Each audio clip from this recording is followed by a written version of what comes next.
Bonjour, ça va? Aujourd'hui, nous allons parler d'un temps de verbe qui s'appelle le subjonctif. Le subjonctif est un temps qui est utilisé très souvent en français.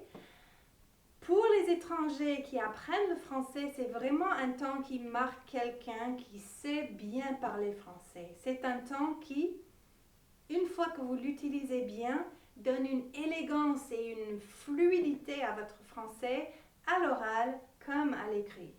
Alors, allons-y. Ou est-ce que je devrais dire « j'aimerais qu'on y aille ». Pour commencer, je vous présente mon frère, mon chien et ma fille. Je vais surtout vous parler de mon chien qui s'appelle Ace. C'est un border collie et un super chien. Alors, je peux dire « Ace est toujours sage ».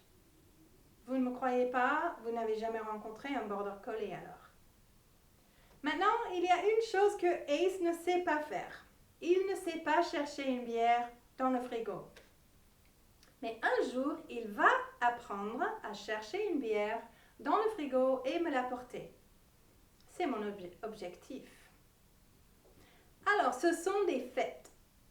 Qu'est-ce qui se passe si je complique les phrases en ajoutant des opinions, des doutes, des émotions vis-à-vis de ces faits? Regardons quelques exemples. Ace est toujours sage. C'est un fait. Je suis heureuse que mon chien soit toujours sage. C'est une opinion. Mon chien ne sait pas chercher une bière dans le frigo. C'est un fait. Mais je vais changer ça. Je voudrais que Ace sache chercher une bière dans le frigo. C'est un désir, une volonté. Il va apprendre à chercher une bière dans le frigo et me l'apporter. Si je le dis comme ça, c'est comme si je parlais d'un fait. Mais je doute qu'il apprenne à chercher une bière dans le frigo. Là, j'exprime un doute. Vous voyez que dans ces trois exemples, on utilise le subjonctif. Je suis heureuse qu'il soit sage, c'est une émotion. Je voudrais qu'il sache chercher une bière dans le frigo, c'est une volonté. Je doute qu'il apprenne à chercher une bière dans le frigo, c'est un doute. Dans les trois cas, le subjonctif est toujours dans une partie de la phrase qui est dépendante, qui est introduite par le mot que, qu'il soit, qu'il apprenne, etc. Le subjonctif, ce n'est jamais un verbe indépendant. Le subjonctif ne peut pas survivre seul dans une phrase. Le subjonctif peut exprimer, par exemple, des doutes, des possibilités, des opinions, des préférences, des volontés et parfois même des nécessités. Il est nécessaire que tu fasses attention à ce problème. Il faut que tu fasses tes devoirs. Vous entendez le subjonctif? Dans ces catégories, la possibilité, l'opinion, etc., il y a quelques expressions qu'on considère comme des exceptions parce qu'on ne les utilise pas avec le subjonctif. Je vous donne simplement les exceptions qu'on utilise tout le temps. Ce sont les verbes penser, croire et espérer. Je pense que, je crois que, j'espère que. Ces verbes ne prennent pas le subjonctif. Ou plutôt, ils prennent le subjonctif seulement quand ils sont au négatif ou à l'interrogatif. Alors, je pense qu'il est intelligent, mais penses-tu qu'il soit intelligent? Je ne pense pas qu'il soit intelligent. Maintenant, arrêtez la vidéo et, seul ou avec un partenaire, utilisez le subjonctif pour donner votre opinion sur ces grandes questions politiques.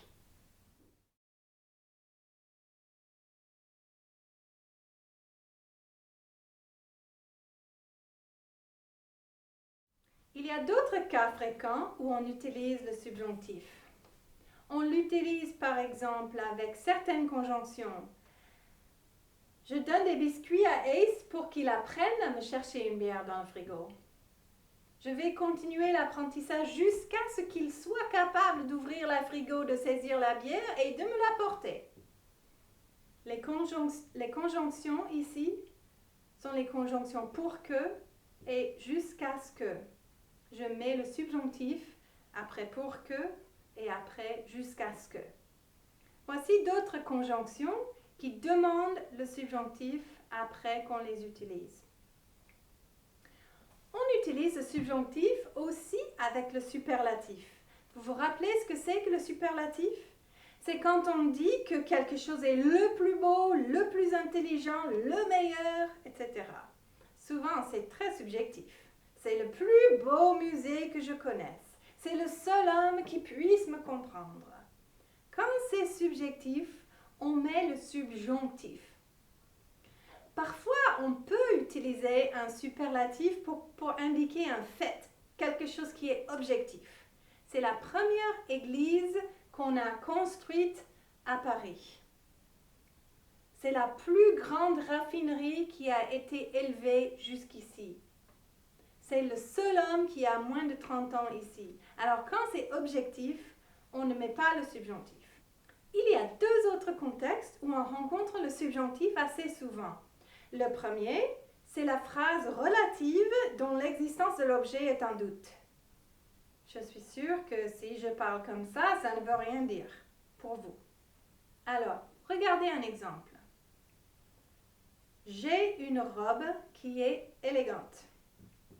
Qui est élégante, c'est une phrase relative. La robe, elle existe. Je l'ai. Mais si je n'ai pas la robe, si je la cherche, je peux dire je cherche une robe qui soit élégante.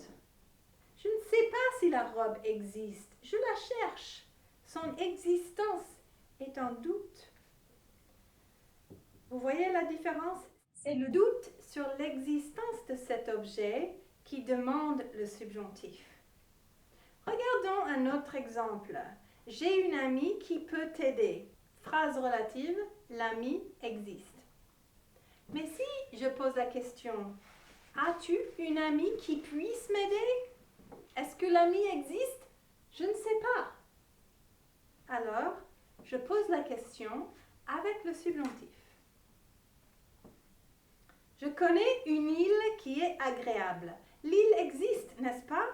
Mais si je ne sais pas si cette île existe, je peux dire, connais-tu une île qui soit agréable? Vous voyez comment ça marche?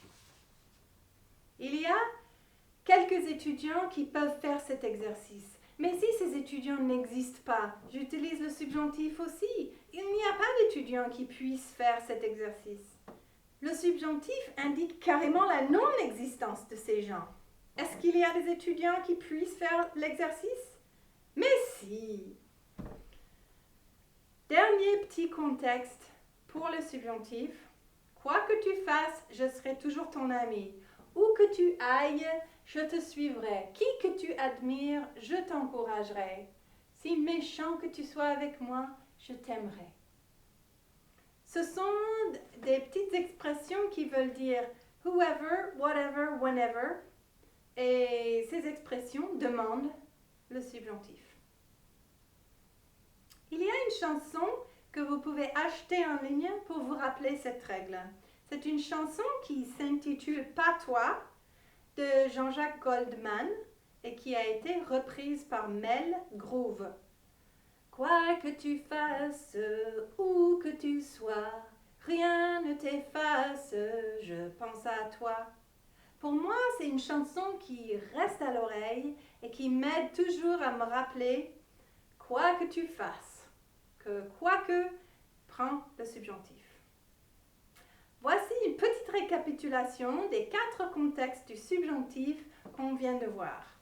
Quelques conjonctions, le superlatif, la phrase relative quand l'existence de l'objet est en doute, et quoi que je fasse.